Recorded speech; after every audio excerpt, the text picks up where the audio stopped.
começando mais uma edição do Hora Extra com os seguintes destaques da Justiça do Trabalho. TRT lança certidão trabalhista online e gratuita.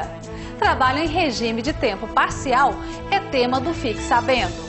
O crescimento no setor de construção civil é o assunto abordado no quadro de entrevistas.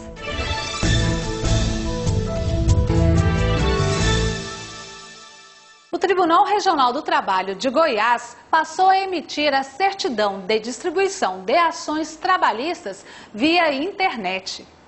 O novo sistema facilita a vida de usuários interessados em obter certidão negativa trabalhista. Para adquirir a certidão, o usuário deve acessar o sítio virtual do TRT da 18ª Região e indicar o número do CPF ou CNPJ e o nome da pessoa. Até então, o interessado precisava vir aqui ao tribunal no setor de distribuição de primeiro grau e pagar uma taxa de R$ 5,53 por página para requerer a certidão negativa trabalhista. Agora, a emissão do documento é gratuita.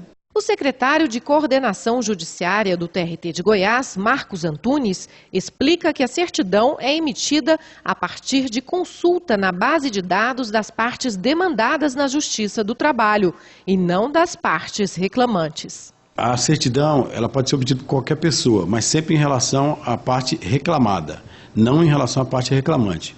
E isso é para evitar as famosas listas negras. Então nós cumprindo uma determinação do TST, não liberamos certidão de reclamantes. A pessoa para obter uma certidão de reclamante tem que vir aqui ao tribunal e justificar o pedido, e esse pedido é encaminhado ao Ministério Público. Então, para evitar que sejam obtidas e montadas listas negras, nós só liberamos certidão da parte reclamada. Essa nova forma de emissão online da certidão trabalhista facilitou para o usuário e também para o tribunal?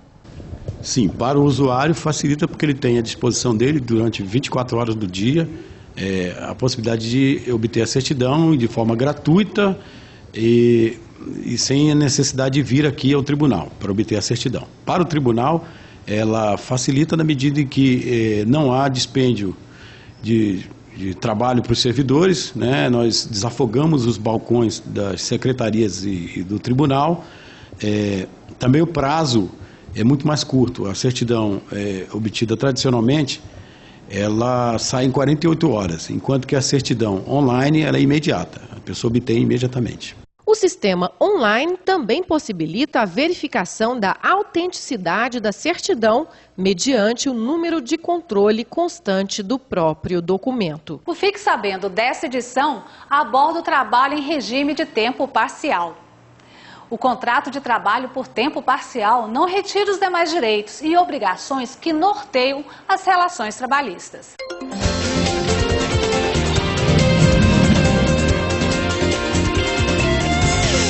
O contrato de trabalho por tempo parcial é aquele em que o trabalhador exerce as suas atividades em menor tempo e recebe salário de forma proporcional. A consolidação das leis do trabalho, em seu artigo 58A e parágrafos, define os critérios para a implantação do regime de tempo parcial, cuja jornada não poderá ser superior a 25 horas semanais. A CLT permite a redução da carga horária para os contratos de trabalho já em vigor e para os novos contratos, como explica o advogado Jupiano Chaves Cortes. O regime de tempo parcial foi introduzido em 2001 pela medida provisória 2164. Quando a empresa contrata, para contratar diretamente nesse sistema. Mas se o empregado estiver trabalhando já no sistema e quiser alterar, pode, mas é através de acordo coletivo. Então é perfeitamente possível fazer contratação de trabalho à vontade. Por exemplo, quando se contrata um empregado com um salário mínimo, é para trabalhar 44 horas e evidentemente pode, por semana, e evidentemente pode ser proporcional. E o pagamento também proporcional. De forma que essa lei ela não tem tido tanta repercussão do trabalho parcial, que foi introduzido por essa medida provisória, que é o artigo 58A da CLT, porque isso já era feito e continua sendo feito, até não obedecendo aqueles limites estabelecidos pela medida provisória, que é o atual artigo 58A. A lei não permite que os trabalhadores submetidos ao regime de tempo parcial prestem hora extra. Segundo a doutrina, o legislador quis, com isso, impedir o abuso por parte do empregador dessa modalidade contratual, em razão do salário ser reduzido. A hora extra é exatamente uma coisa que é uma discussão muito grande, que o pessoal quer, inclusive, que extinguir a hora extra. Porque, a verdade, não deveria nem ter hora extra. Deveria a pessoa ganhar satisfatoriamente para ganhar aquele trabalho certo e dar mais possibilidade para ter maior colocação das pessoas no mercado de trabalho. O regime de tempo parcial também não retira os demais direitos e obrigações que norteiam as relações trabalhistas, salvo com relação às férias, que também serão proporcionais ao tempo de trabalho. Se o trabalhador tem jornada entre 22 e 25 horas semanais, por exemplo, ele terá direito a 18 dias de férias, e os demais dias de descanso vão diminuindo à medida que a jornada diminui também. Quanto ao salário, ele deve ser proporcional à jornada, tendo como base o salário de empregado na mesma função e em tempo integral. No próximo bloco, o presidente do Sindicato da Indústria da Construção no Estado, Sinduscom, Roberto Elias Fernandes, fala sobre o crescimento do setor de construção civil em Goiás, que deverá gerar cerca de 20 mil empregos em 2010. Voltamos já. Carteira de Trabalho. Para que serve a Carteira de Trabalho e Previdência Social, CTPS? A CTPS serve como prova das relações empregatícias, seu tempo de duração, refletindo a vida profissional do trabalhador.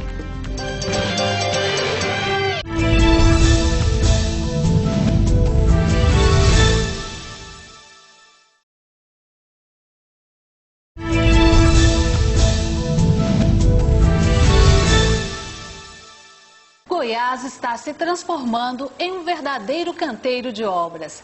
A previsão é de que sejam criados 20 mil empregos na construção civil este ano.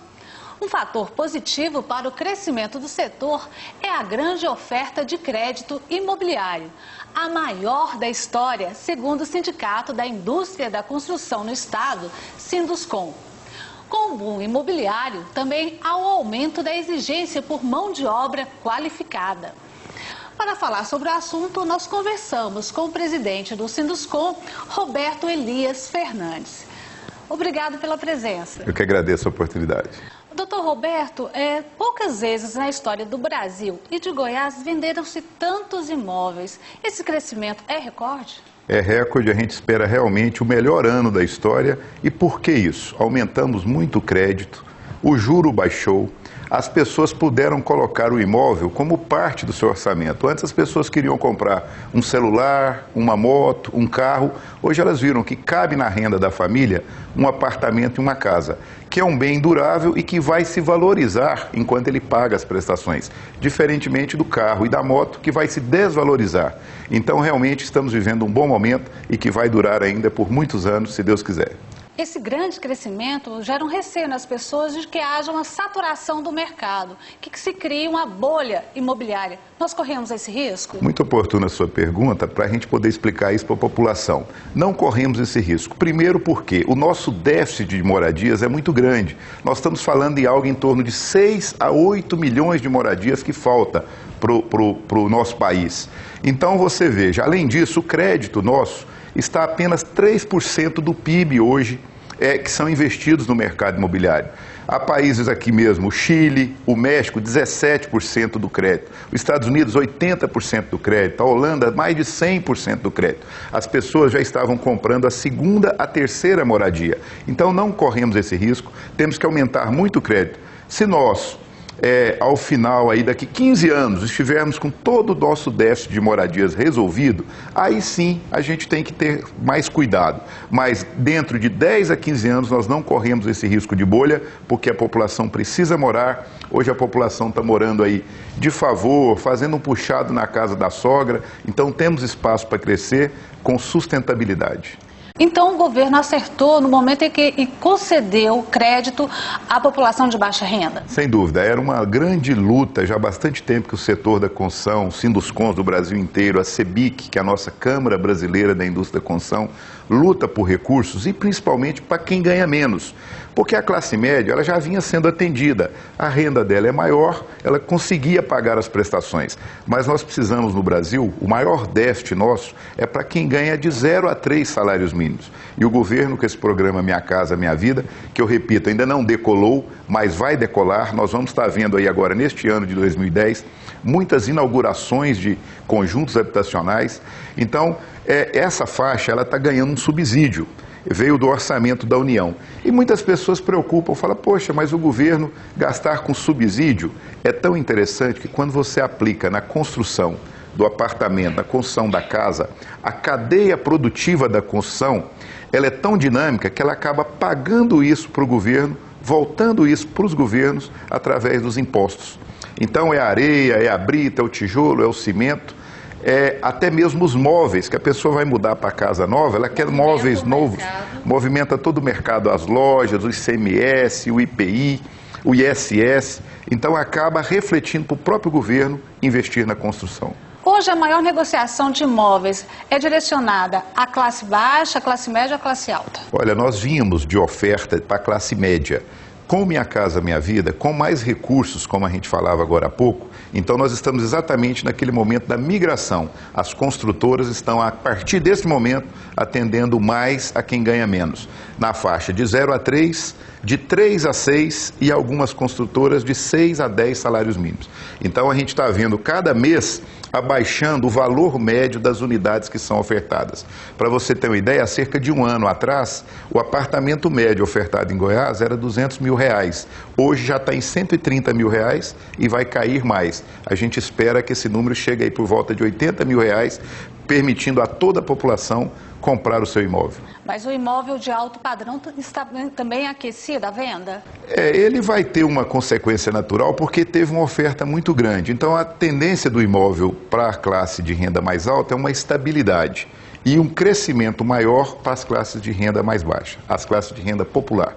O senhor acha que a previsão de criação de mais 20 mil vagas de trabalho nesse setor vai se confirmar este ano? Sim, nós acreditamos nisso, até porque há muitos apartamentos, muitos projetos em andamento, projetos aprovados. Agora, no período da seca, é que realmente começam as obras, as pessoas, muitas obras deixam para terminar o período chuvoso, para iniciar. Então, nós acreditamos que vamos bater recorde também na geração de emprego. Ou seja, serão vários recordes. O maior crédito para o mercado imobiliário, a maior geração de empregos do setor, a maior oferta de lançamentos de unidade e o maior número de unidades vendidas é o que a gente espera para esse ano de 2010, se Deus quiser. E os empresários estão conseguindo contratar essa mão de obra? Esse está sendo um grande desafio. Inclusive, a gente aproveita a oportunidade para falar para as pessoas que melhorou muito o emprego na construção civil. Hoje você chega numa obra, há todo um cuidado com segurança, há refeitórios, há banheiros masculino e feminino, há até empresas com ar-condicionado e televisão para os funcionários descansar na hora do almoço. Há o crescimento, a pessoa entra servente, há casos aqui em Goiânia de construtoras, que o cidadão entrou servente ganhando ali R$500, R$600, hoje é mestre de obras ganhando R$4 mil. Então há o crescimento, a valorização profissional. Além disso, nós temos o Seconce, no Jardim América, 2 andares, um andar com gabinete odontológico, outro andar com gabinetes médicos, atendendo a todos os funcionários da construção civil e suas famílias de graça. Os empresários pagam 1% da folha de salários para o Seconce e o Seconce presta então esse atendimento médico e odontológico sem que os nossos funcionários tenham que recorrer ao SUS, madrugar, ir para a fila, não, lá já tem o atendimento.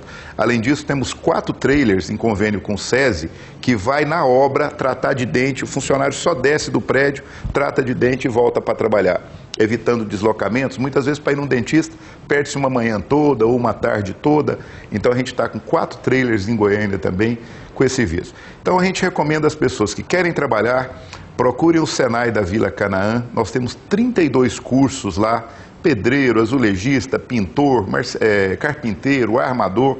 É barato o curso, cerca de R$150, R$200, e arruma um emprego e vai ganhar bem.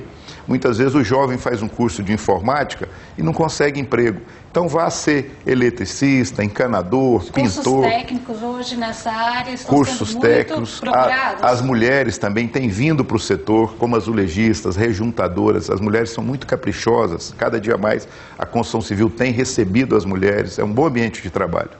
Certo.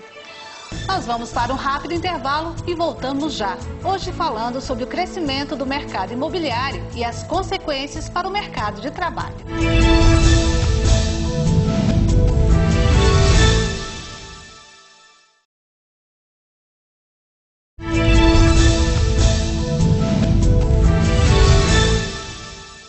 Nós estamos de volta com o nosso quadro de entrevistas, hoje conversando com o presidente do Sinduscom, Roberto Fernandes, sobre o crescimento imobiliário no país.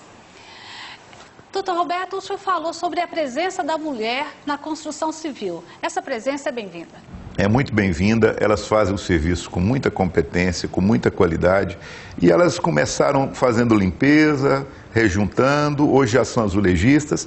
Daqui uns dias nós vamos estar vendo mulheres mestres de obras nas nossas obras, porque a mulher realmente tem garra, corre atrás e é importante para aumentar a renda familiar. Inclusive temos construtoras aqui em Goiânia que têm os profissionais, os pedreiros, os serventes, e dá curso para as mulheres aumentar a renda familiar. Curso de artesanato, de culinária, é um trabalho que o Sinduscom tem feito junto com o SESI e o SENAI. Bom, esse crescimento do mercado de trabalho no setor da construção civil não tem exigido que o empresário contrate, às vezes, uma mão de obra não muito qualificada e, em consequência, correr o risco de ter acidente de trabalho? Olha, realmente isso é uma preocupação. Aí o que as empresas têm feito? Procurado transformar a obra cada dia mais parecida com uma linha de montagem de veículos, por exemplo. Então, antigamente, você chegava ali com um caminhão de madeira, de tábua, ia bater aquilo, fazer painéis, fazer vigas, pilares. Hoje não. Hoje você chega com formas metálicas ou de madeira já pronta, você chega com aço já cortado e dobrado, você chega com caminhão para concretar ali o caminhão de concreto com a bomba. Então, nós estamos melhorando o uso de tecnologia exatamente para facilitar a vida dos nossos funcionários. Eu estive agora há pouco tempo na Alemanha, passei lá 9 dias, e vendo as obras. As nossas obras no Brasil são mais limpas, mais organizadas que as obras da Europa. O que muda? É porque lá a mão de obra é muito cara e as máquinas são muito baratas. Os impostos lá são muito baratos. No Brasil, como há imposto demais, as máquinas são muito caras e a mão de obra é barata. Mas a cada dia o empresário está se conscientizando da necessidade de colocar mais tecnologia, balancins automatizados, elevador de cremalheira que dá mais segurança para os nossos operários. E com isso nós vamos estar juntando as duas coisas, qualidade de vida para o funcionário e qualidade para as obras com custo baixo para os nossos compradores de imóveis. Bom, falando em qualidade de vida e preocupação com o trabalhador, a característica da construção civil que seja um trabalho temporário, sazonal. O que garante que esse trabalhador já qualificado vai conseguir colocação no mercado? Excelente a sua pergunta. Cada dia mais o profissional tem se especializado. O cidadão é bom para fazer um reboco, é bom para fazer uma alvenaria, é bom para fazer uma pintura. Cada dia mais esse profissional vai ter emprego. Qual é o desafio, então? É a gente procurar dentro da legislação, dentro da legalidade, fazendo a coisa certa, terceirizar a mão de obra. Como assim?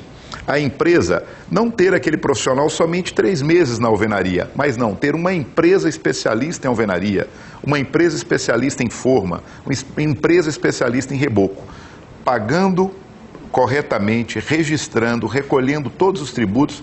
Com isso a gente vai evitar essa sazonalidade, ou seja, nós vamos ter emprego para aquele profissional por muito tempo, só que mudando de obra, não ficando o pedreiro ali 3 anos na mesma obra.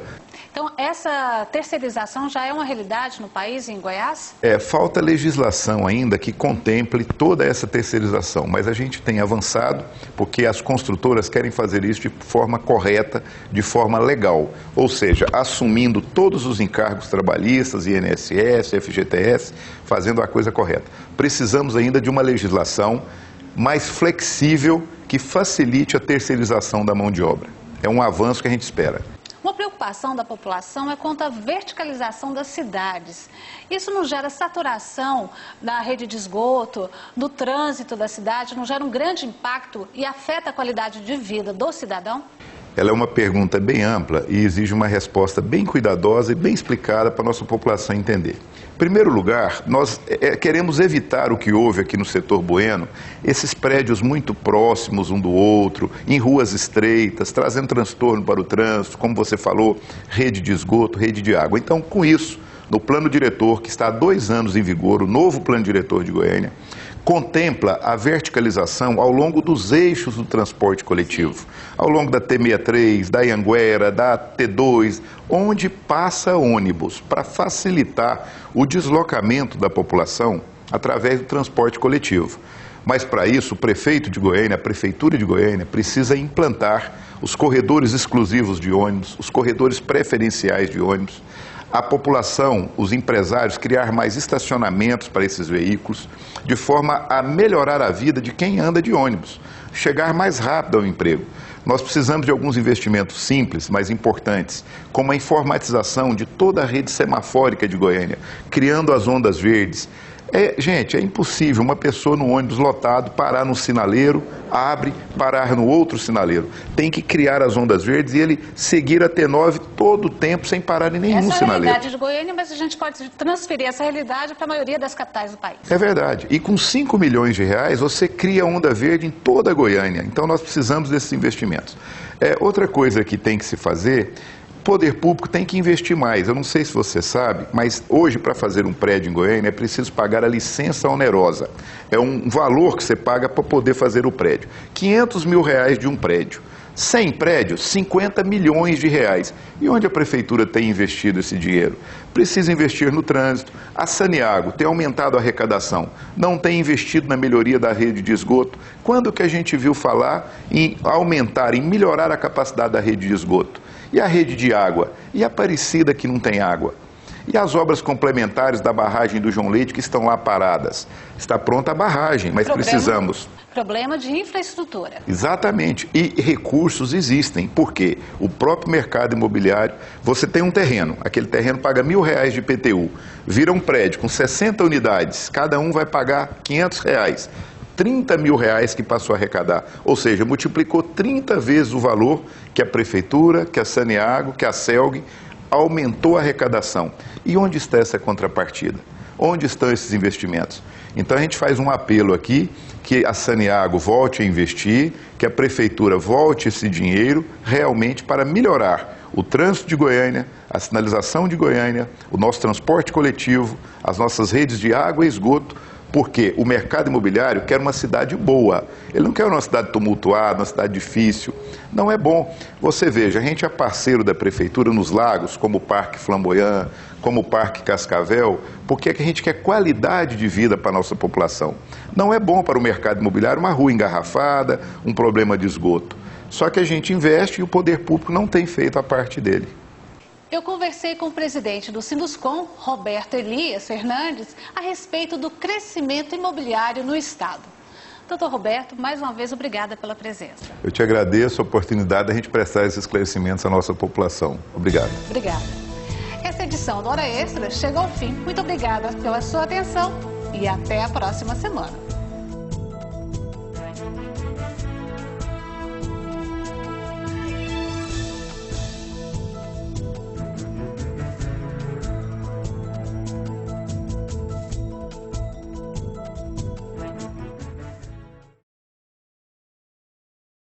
No Hora Extra desta semana, você confere os seguintes destaques. TRT lança certidão trabalhista online e gratuita. Trabalho em regime de tempo parcial é tema do Fique Sabendo. E no bloco de entrevistas, o presidente do Sindicato da Indústria da Construção no estado de Goiás, Roberto Elias Fernandes, fala sobre o crescimento no setor de construção civil e a expectativa de geração recorde de empregos. Aguardamos você!